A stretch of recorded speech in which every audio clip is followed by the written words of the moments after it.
l'actu planète Terre et mer. Rappelez-vous, il y a quelques mois, nous avions suivi à l'autre bout du monde le catamaran solaire de Race for Water, la fondation dédiée à la préservation de l'eau et des océans, avec à bord son parrain et ambassadeur Éric Loiseau. Aujourd'hui, cette fondation a mis au point une solution pour lutter contre ces déchets plastiques qui polluent, qui envahissent nos océans. Et pour en parler, nous retrouvons justement Éric Loiseau, mais cette fois-ci en Normandie.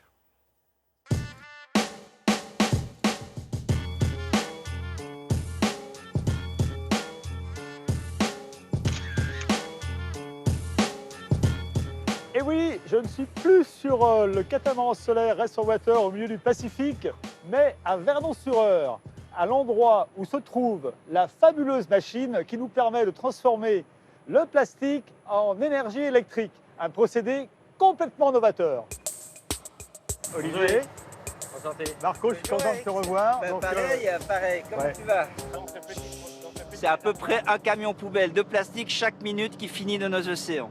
Derrière moi, vous avez vraiment une solution qui est extrêmement pragmatique, extrêmement pertinente pour pouvoir stopper cette terrible hémorragie des plastiques. Donc il faut absolument donner une valeur économique au plastique de manière à ce qu'il puisse être ramassé, récolté et transformé en énergie. Donc ici, l'objectif, c'est de transformer des plastiques non recyclables en énergie électrique. Il y a un mélange de différents types de plastiques qui peuvent provenir de flacons, de conteneurs, de bouteilles de shampoing et de bouteilles d'eau, par exemple. Donc pour ça, on utilise le principe de la pyrolyse, c'est-à-dire qu'en fait, on va utiliser la chaleur à relativement haute température, donc on ne brûle pas, on n'oxyde pas, on ne fait pas de combustion, on transforme la matière en d'autres molécules, et en l'occurrence en un gaz, et ce gaz, on va l'envoyer dans un moteur pour produire de l'électricité.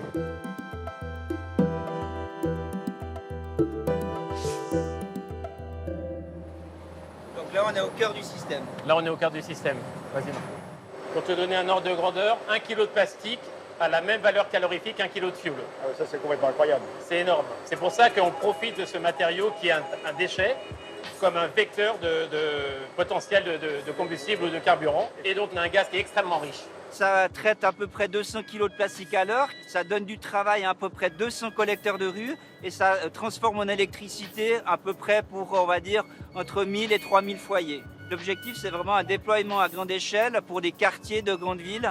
Une unité comme ça correspond à peu près aux déchets plastiques générés par une population de 50 000 à 100 000 habitants. Mais aussi pour les îles, puisque les îles aujourd'hui ne savent pas comment traiter et les déchets plastiques locaux et les déchets plastiques qui arrivent sur leur plage.